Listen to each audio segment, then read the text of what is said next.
don't want this.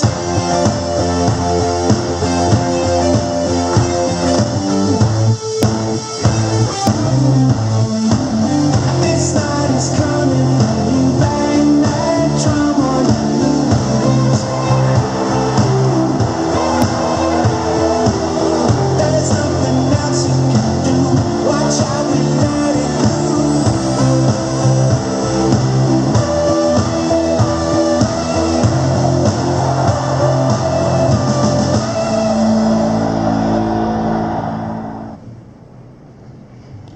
Okay, so you take all that, and then you add in virtual touch sensation. So this is haptics, and this is really cool. So for me, I've had a lot of experience inside these virtual worlds, and there's times where you get really caught up in it, and you reach out to touch something, and then you remember, oh yeah, I'm just in a room with a headset on. That is going to change. And this is changing right now with haptic technology. And what this does is this tricks the brain that much more into believing that this is a real experience. So this is an example of a retail experience that I got to try at CES, and then this is also a couple companies that I work with. The headset is Meta 2, and the haptics technology is by Ultra Haptics, which is a company out of Bristol, a startup. With a lot of haptics, you wear wearables or you have controls, and they give you vibration senses. But what's unique about this one is you don't actually have to touch anything or wear anything. This uses sono technology. So this is airwaves. So you can actually feel shapes, you can feel textures, you can feel temperatures, you can feel wetness, you can feel sharpness, you can feel zaps. And this is a way to communicate like we haven't been able to do before. So this particular one was done for a car company. Zero Light did the software. And what you're able to do is by wearing this headset, you can go inside a car, you can feel this wheel that goes around, and you can choose the different colors. And as you're doing this, it's giving you this feedback. So you feel like you're really pressing a button, it feels like you're really turning the wheel, and it's able to produce this customization and personalization in real time that you're interacting with and that you can feel. You can actually go inside, you can touch the leather, you can feel the engine, and it's a really cool way that I think this is going to make this more of a technology that people are going to get involved with. Oops. So another thing that we can add to these experiences that are going to take them up to another level is data. So this is an experiment that I did when the HTC Vive came out, and I measured the emotional data of people ages 3 to 80 as they tried virtual reality for the very first time. So your emotional data is things like your biodata. So this is your heart rate, your sweat glands, your blood pressure, all this kind of stuff. So it really is able to tell us how these experiences are impacting you. And what I found was really fascinating. So people sort of mid-20s and older, there was this really steep kind of hill climb of data.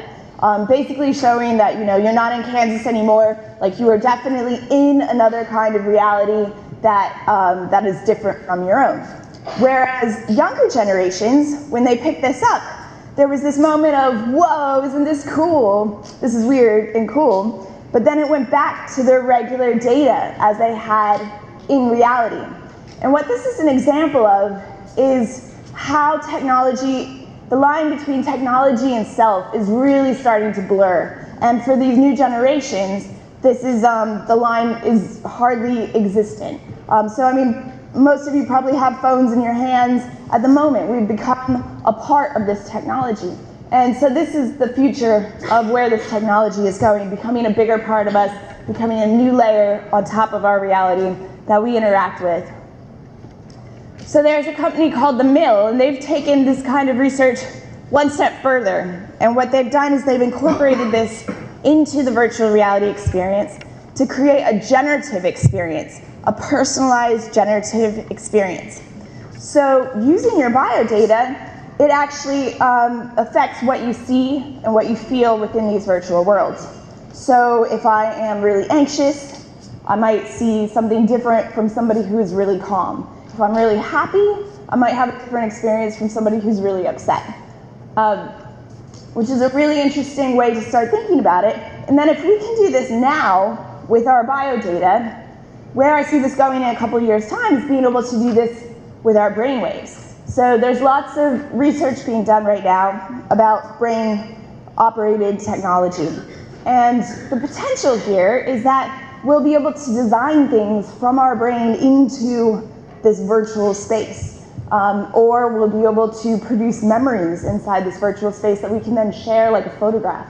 So the potential here is really exciting. It is a couple years off, but it's good to know about. Another area that I'm really fascinated with at the moment is synesthesia. So I work for Wired UK a bit, and they called me up and asked me to do an exhibition and a talk on the future of food and beverage and synesthesia. And I said, yes, of course. And I hung up the phone and quickly Googled synesthesia because I didn't know what it was. And what it is, it's when your wiring of your brain, the senses, gets crossed. So when you see a color and you get a taste in your mouth, or when you hear a note of music and you see a color. And what's really interesting is that with these new realities, we have the potential to unlock new parts of the brain. So in my research, I found that every single person is actually born with this capability of synesthesia. And we actually lose it because it's a hard thing to communicate, and we don't actually communicate in that kind of a way. Except as a society, this is often associated with things like genius. So people like Bob Dylan and David Hockney and Pharrell Williams, they all claim that they have synesthesia experiences, and this helps them to inform their art and their creativity. And so what we can potentially do with these new technologies is engage this so that we can trick the brain into having these experiences and opening up this part of our brain that has been dormant. But essentially what I'm talking about here is rewiring the brain. And if that sounds frightening, it shouldn't, because we already have rewired the brain. Anybody who has a phone in front of them right now, your brain's been rewired. And this line between technology and self is becoming increasingly blurred. But I would like to say that this is still a technology in its infancy.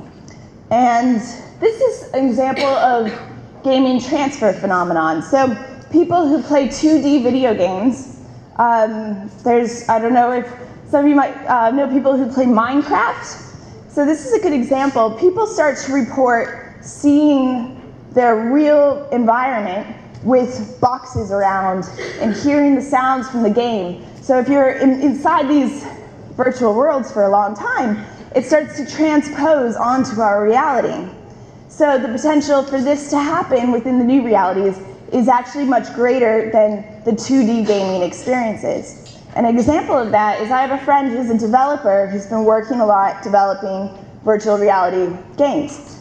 And he was saying that after spending the day inside these virtual worlds, he comes out and his instinct is to walk across the street in front of a bus. Because in a virtual world, you can walk in front of a bus and nothing happens. You can fall off a cliff and nothing happens.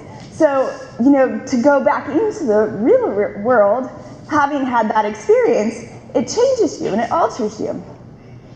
So while these technologies are completely impactful and have the potential to really change us, the Oculus only got kickstarted in 2014. So there is no long-term studies that have been done around these technologies. So there is a responsibility in how we move forward with implementing these inside our lives. But the potential for them to change us as humans and bring us together in ways that haven't been possible, to open up new markets, to open up new opportunities that have never existed before, are really exciting. And then also to open up parts of us as humans that maybe we haven't tapped into yet. So in conclusion, the idea is that these new technologies, they can bring people together in more impactful ways and connect us, not just as people and businesses, but also have the potential to change us as humanity. So thank you very much for your time.